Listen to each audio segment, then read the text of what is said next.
İnşallah bu oyunlar gördüğünüz gibi Clash oynanırıq. Cici bir oyundu. Dumansıyıq biz. Gördüğünüz gibi. Gel başlayaq. Ha uşaqlar. Getdi round 1.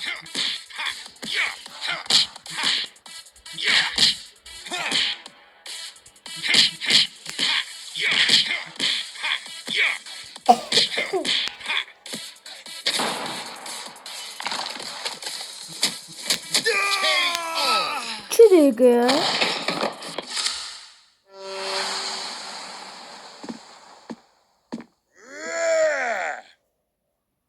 Feed them to the sharks.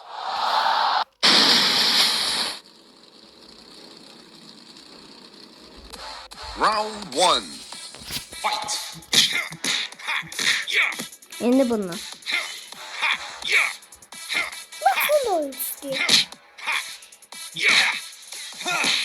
Aklımızın qabağa verici şeyi.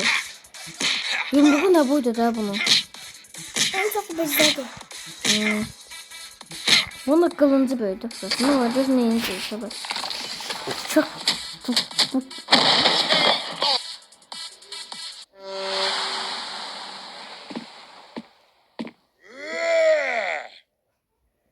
Feed them to the sharks.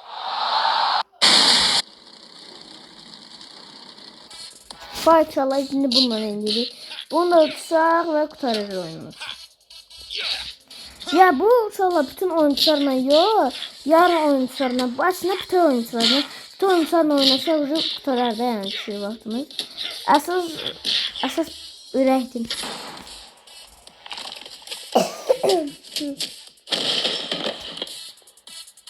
Şurada çok on oldu.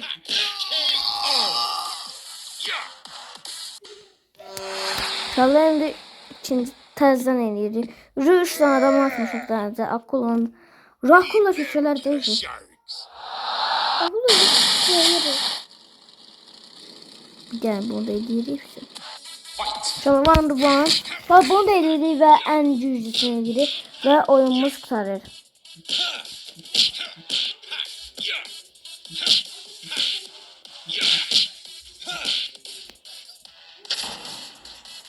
Çalın hamısı asan deyə bunlar deyə. Bu nə deyə? Bir də güclü adam verir. Təzdən ki o. Bu da səcəyik. Dərzə nə oldu? Şadan mısın attı?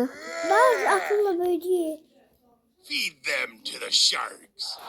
Sağ olun uşaqlar. Növbəti videoda görüşərik. Sağ olun.